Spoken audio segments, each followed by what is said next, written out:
এরপর আমরা বিংশ শতকের একজন কৃতিমান দৃষ্টিহীন ব্যক্তিত্বের কথা আলোচনা করব বা পাঠ করব, যার নাম অধ্যাপক নগেন্দ্রনাথ সেনগুপ্ত।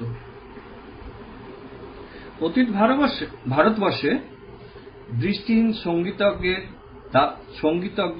সঙ্গীতজ্ঞ, দার্শনিক এবং শিক্ষকের দৃষ্টান্ত কিন্তু বহু থাকলেও বিংশ শতকের প্রথম দিকে এদেশের স্কুল, কলেজ ও বিশ্ববিদ্যালয়গুলোতে দৃষ্টিহীনদের শিক্ষক হওয়া দূর থাক, ছাত্র হওয়া কঠিন ছিল।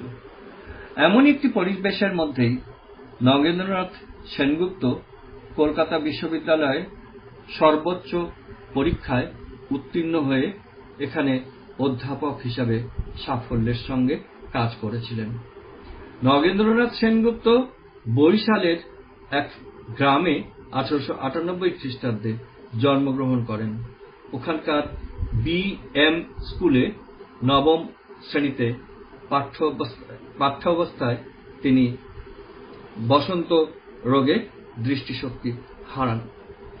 এই দুর্ঘটনার পর আরো অনেক দৃষ্টিহীন ছেলের মতো তিনিও হয়তো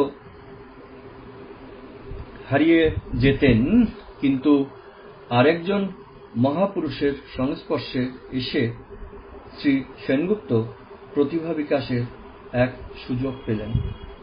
ঠিক এই সময় লালবিহারী শাহ নামক জনৈক সমাজকর্মী পূর্ব ভারতের দৃষ্টিহীনদের প্রথম বিদ্যালয় স্থাপন করেছিলেন। নগেন্দ্রনাথ সেনগুপ্ত শেষ পর্যন্ত এরই হাতে এসে পড়লেন।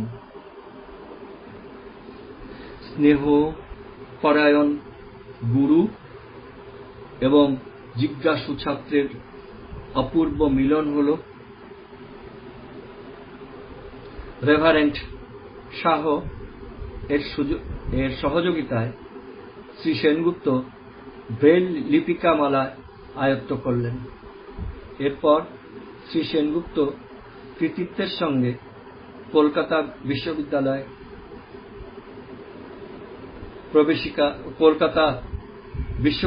প্রবেশিকা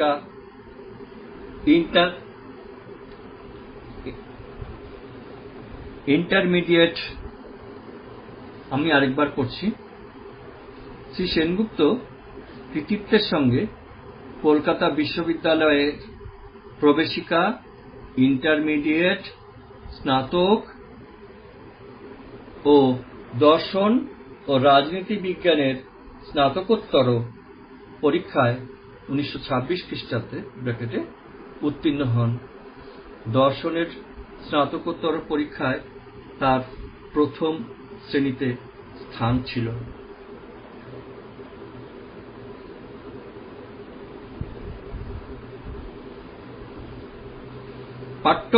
পাঠ্য অবস্থায় তাকে বহু বাধা ও দৈন্যের ভিতর দিয়ে অগ্রসর হতে হয়েছিল, সন্দেহ নেই, কিন্তু কর্মসংস্থানের জন্য শ্রী সেনগুপ্তকে যে তিক্ত অভিজ্ঞতা সম্মুখীন হতে হয় তার তুলনা নেই। প্রথম শ্রেণীতে উত্তীর্ণ করলেও অন্ধত্বের জন্য কোনো স্কুল বা কলেজ তাকে অধ্যাপনার কাজে নিযুক্ত করতে স্বীকৃত ছিল না। চাকরির সন্ধানে তাকে বহু স্কুল কলেজ ঘুরে ব্যর্থ হতে হয়। এই সময় চাকরির সন্ধানে তিনি বম্বে পর্যন্ত ঘোরাঘুরি করেন। 1927 খ্রিস্টাব্দে একজন হিতাকাঙ্ক্ষী শ্রী সেনগুপ্তের প্রতিভায় আকৃষ্ট হন। ইনি হলেন বঙ্গবাসী কলেজের তদানীন্তন অধ্যক্ষ শ্রী গিরিশ চন্দ্র বসু। অধ্যক্ষ বসু শ্রী সেনগুপ্তকে 6 মাসের জন্য পরীক্ষামূলকভাবে অধ্যাপনার কাজে নিযুক্ত করেন, কিন্তু স্বল্প দিনের মধ্যেই তার খ্যাতি ছাত্র ও শিক্ষকের মধ্যে ছড়িয়ে পড়ে। তিনি বঙ্গবাসী কলেজের দর্শনের অধ্যাপক ব্যতীত কলকাতা বিশ্ববিদ্যালয়ের স্নাতকোত্তর শ্রেণীর দর্শনের অধ্যাপকও ছিলেন। এছাড়া তিনি একাধিক বিশ্ববিদ্যালয়ের পরীক্ষকও ছিলেন। কিছুকালের জন্য তুলনামূলক ধর্মবিজ্ঞানের অধ্যাপক হিসাবে তিনি কলকাতা বিশপ কলেজের সঙ্গেও যুক্ত ছিলেন। শ্রী সেনগুপ্ত অনেক গ্রন্থ রচনা করেন। উপযুক্ত সহকারী প্রয়োজনীয় অর্থের অভাবে এর অনেকগুলি মুদ্রণই সম্ভব হয়নি। তবে মুদ্রিত গ্রন্থগুলোর মধ্যে 1 নম্বর হেগেলের দার্শনিক মতবাদ, 2 নম্বর হেগেলের দার্শনিক মতবাদ ও মার্ক্সীয় দর্শন, 3 নম্বর রুশো, 4 নম্বর দর্শন উল্লেখযোগ্য গ্রন্থ। দৃষ্টিহীনদের কল্যাণের জন্য অধ্যাপক সেনগুপ্তের অবদান কম নয়। এদের কল্যাণের জন্য তিনি ব্লাইন্ড পার্সনস অ্যাসোসিয়েশন নামে একটি সংঘ প্রতিষ্ঠা করেছিলেন। তিনি জীবনের শেষ মুহূর্ত পর্যন্ত ব্লাইন্ড পার্সন অ্যাসোসিয়েশন সংঘের সভাপতি হিসেবে কাজ করে গেছেন। এটাই হল দৃষ্টিহীনদের জন্য দৃষ্টিহীনদের নিয়ে গঠিত তাদেরই নিজস্ব সংগঠন। সমাজে স্বীকৃতি মর্যাদা লাভের জন্য এটাই হল ভারতবর্ষে দৃষ্টিহীনদের সংঘবদ্ধ প্রথম প্রয়াস। আর তাদের এই নূতনতর জীবনবোধে অনুপ্রাণিত করেছিলেন শ্রী নগেন্দ্রনাথ সেনগুপ্ত। তিনি পরিবারে ও অন্য সকলের প্রতি খুবই স্নেহপরায়ণ ছিলেন। দৃষ্টিহীনতাজনিত বাধা সত্ত্বেও যোগ্যতার সঙ্গে অধ্যাপনার কাজ চালিয়ে যাওয়া খুবই ব্যয়সাপেক্ষ বলে সংসারে আর্থিক অনটন প্রায়ই লেগেছিল। আর এই আর্থিক অনটনের জন্যই তার অনেক স্বপ্নই থেকে যায়।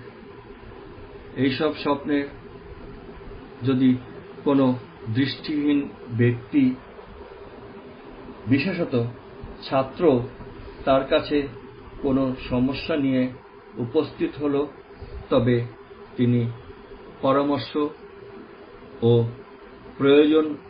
প্রয়োজনে অর্থ দিয়েও সাহায্য করতেন। তিনি উচ্চ রক্তচাপে প্রায়ই কষ্ট পেতেন। জীবনের শেষ প্রান্তে অত্যধিক পরিশ্রমের জন্য এই রক্তচাপ তীব্রভাবে দেখা দেয় এবং এই রোগেই তিনি 1957 খ্রিস্টাব্দে ইহলোক ত্যাগ করেন। আজ দৃষ্টিহীন অধ্যাপক, ব্যারিস্টার ও অন্যান্য কর্মী দেখা যায়। বিশ্ববিদ্যালয়ে দৃষ্টিহীন ছাত্রদেরও অভাব নেই।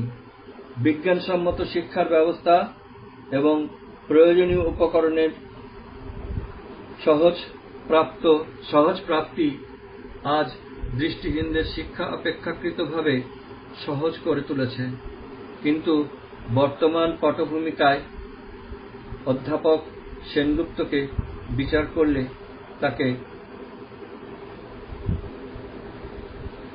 সম্যকরূপে বোঝা যাবে না। যে সময় অধ্যাপক সেনগুপ্তকে বিশ্ববিদ্যালয়ের শিক্ষা নিতে হয়েছে অথবা বিশ্ববিদ্যালয়ের কাজ করতে হয়েছে, সে সময় দৃষ্টিহীনদের শিক্ষার কোনো উপকরণই আমাদের দেশে পাওয়া যায়নি বা যেত না। আর দৃষ্টিহীনদের প্রতিভায় অবিশ্বাসীর সংখ্যাও ছিল সীমাহীন। এই জন্যই আজকের দৃষ্টিহীনদের শ্রী সেনগুপ্তের সাফল্যে বিস্ময় প্রকাশ না করে পারেন না।